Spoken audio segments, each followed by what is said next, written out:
we're going to totally switch gears. I've asked Laura to come here tonight. Laura LaPierre is the head of the Wetlands section for A&R, because I've been getting a lot of calls and having a lot of conversations from people trying to figure out the issue, the conflict between solar installations and wetlands and how that's being permitted and what that conversation is. So thank you for being here tonight to give us a little information on that.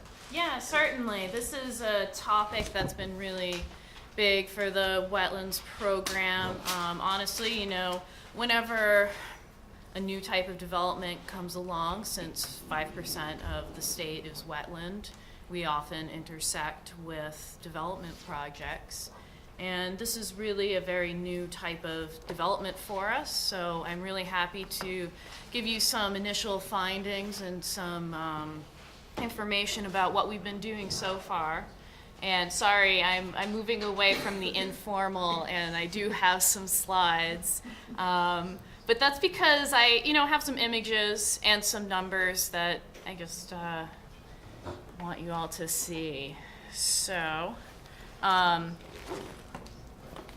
Vermont is really a leader in solar development. There are a lot of incentives, and Vermont feels very strongly to curb climate change. And wetlands are a part of the solution as well. Wetlands are able to attenuate flooding. They help when we have increased storm events from climate change. And also, wetlands, because of their saturation, organic matter decomposes a lot slower, so that you end up with a lot more carbon sequestration in these environments than others. And also, wetlands are more susceptible to climate change than other water resources. When you have a wetland that's only saturated so many weeks out of the growing season, and then you have a change in precipitation in your region, that could mean the presence or absence of a wetland. So just, that's framing the issue a bit for you. Let me just press here. Okay, so we really started seeing solar projects with questions on developing within wetlands starting in 2008, 2009. And in the beginning, a lot of those wetlands in question were not under state jurisdiction because of the mapping standard at the time was it's jurisdictional if it's mapped. Since 2010, we're taking jurisdiction over a lot more wetland areas that weren't mapped. So now we have more intersection with all development throughout the state. So, as you know, renewable energy has a streamlined approach through 248. There's no streamlined approach for wetlands. So if a developer has some development within a wetland or a buffer, going through our process is not streamlined at this point in time. And there are more and more developers coming in from Midwest and such, and might not necessarily know our rules and regulations throughout the state. And because it's a faster process, some of the due diligence of reviewing the resources hasn't happened in some cases. So of course, wetland violations have occurred throughout the state, and we've been dealing with those ongoing. We have permitted some projects. I'll get more into detail on that later.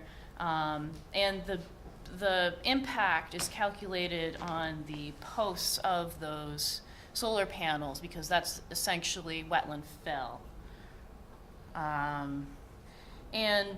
But the project type is really new. It's very different from other projects that we're seeing, where your impact is, your house footprint or something like that. This covers over a larger area in some cases. So we haven't been qualifying these under our general permit, which is a faster process at this point, because we're still learning things.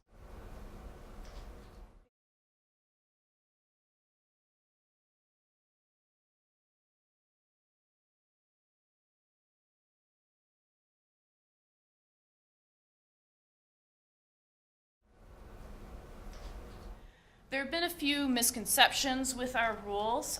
One is that areas that are under agricultural land are exempt from the Vermont wetland rules. However, it's only when that area is used to grow food or crop for profit.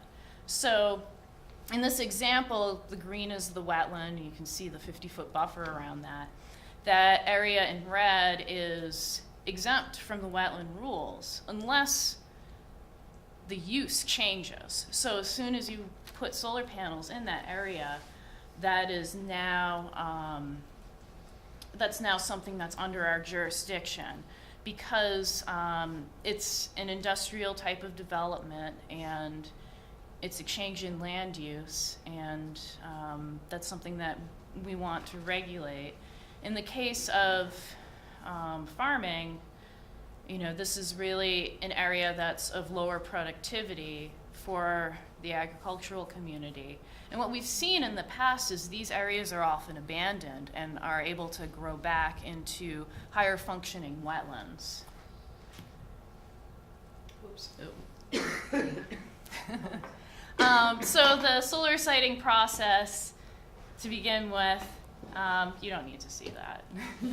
It just basically says, you know, right now, or what's been happening in the past is because there's this fast enrollment period, is for a while, folks were getting speed approval or approval into this faster process before doing any resource assessments, and then they'd apply for 248 certification.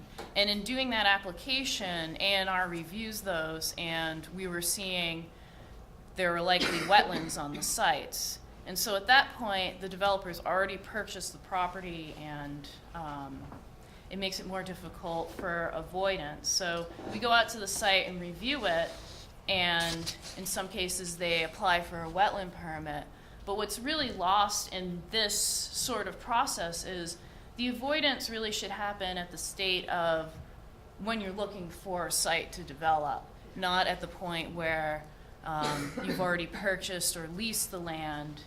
So there's been a lot of back and forth just trying to get as much avoidance as possible on these properties in order to not degrade the wetland further than they have been. What's the speed then? I can't speak to that too much at this point. I don't. Yeah. Yeah, do you Ian want to can- elaborate? So, SPEED is the state program by which renewable projects are contracted through a central facilitator, and then the utilities can obtain the benefits of those projects and the renewable production of those projects. There was a special subset of the SPEED program called the Standard Offer Program, which came into place, I guess it was in 2009. And the initial crafting of that program was a 50 megawatt tranche for renewable projects. Nearly all of the projects that applied were solar projects, and there were these set incentives that, you know, with today's lower solar prices seem quite high. So there was kind of there was a limited time period, and a lot of the projects had to compete against each other and in a certain window of time to get into that offer. Since then, the program has been revised. There's many fewer megawatts per year that the legislature has required. It was 50 megawatts, and then it dropped back down to 5, and then it slowly ramps back up again. So there's a total of 127.5 megawatts. And there's a bidding process now, so the prices are lower. And there's going to be another recrafting of the program where, you know, other types of considerations can be added in. But I think, I don't know, maybe you can comment on how things have changed since that initial tranche. We're seeing almost all of that 50 megawatts has been built at this point. It's operational, and I think that's been a challenge for a lot of the state permitting agencies. Things could change a little bit going forward as the numbers get smaller. Mm-hmm. Yeah, so that process of siting and avoidance of wetlands occurring after enrolling into the SPEED program is still something that could certainly happen at this point. So that might be something that this group may want to approach, as well as how to put resource assessment in that stage of planning. But what we've, from our own outreach, we're coming up with now, developers are looking at the A&R Atlas, which wetland mapping is by no means perfect, but it will give them an idea of whether they need to have a wetland consultant come out on the property. And from then, the developer can find out how much of the resources on the site. And then they can select the sites based off of whether the resource is in that area or not. And then enroll in the SPEED program or other incentive programs. And afterwards apply for 248 and wetland permits as well. So like I said, this means that we have avoidance happening before the site is selected, which is our best way of managing wetlands, is just to completely avoid them and let them take off and do what they do. I have a list here of a few facts that I've gathered from our experience with solar wetland issues. So this past year, around 10% of all of our permit applications were solar related. This past year, since the economy's picking up, our permits increased by 20%, and half of those were for solar farms. Since 2008, we've reviewed over 90 solar projects, which really, when we go out onto a site, we're preaching for avoidance of the resources, and this is the best way that we've found to manage our wetlands. Now, since then, 25 wetland permits have been issued for the state, and looking at that ratio of 25 to 90, that means that 73% of these projects that we end up touching end up in total avoidance of wetlands. But there are some cases where we have allowed solar within wetland or buffer. What we're finding, though, is that our capability of getting people to avoid wetlands is a little bit lower than other traditional development. So what that means is 1.4 acres of permitted wetland impact. A lot of this, like I said, is the single post, which once they're taken out, they can effectively become wetland again. Of course, these are going on for 25 years, and I'm learning now that some of these sites may extend beyond 25 years. So that should be taken into consideration as well. And 4.2 acres of buffer impact has been related to solar development. Now, that's the post, that's the infrastructure. But if you're looking at the aerial coverage of the solar panels, you're looking at 8 acres of Vermont wetlands underneath a solar panel cover, as well as around 5 or so acres of buffer under solar panels. Most of these sites are where you have that wet hay field situation, and there's limited function and value in those areas, and there's an amount of some tree clearing, not total clear cut, but a couple of taller trees are harvested to allow for better solar production. And like I said, regardless of the quality of the wetland, we're still preaching avoidance for all of these areas for the reason that I mentioned before, that these wetlands can revert back to having higher function and value. Here's an example of one site. You see I hope you can see this all right. There's a pink line, and that's where that's where the wetland is. This had under 50 square feet of wetland impact. However, this is a half an acre of wetland within the solar project, plus an area of buffer. This is all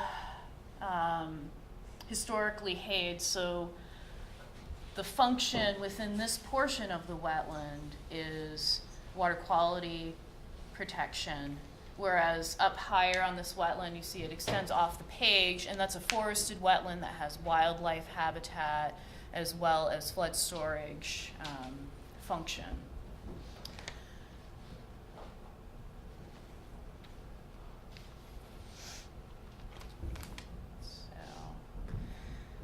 Now that we've had a few solar projects under our belt, we're improving our knowledge of what this exactly means. Like I mentioned before, the state of Vermont has really been a leader in driving solar energy.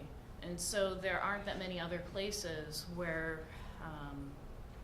we have much of this development. And the studies that I've found on the effects of solar on the land is, you know, really talking about arid regions or farm production, not anything about the effects on wetlands. So this is really something that we need to know a lot more about. And effectively, this is putting a bunch of umbrellas over wetlands. So what is that effect? So here's some images of constructed solar sites that we went to a couple months ago.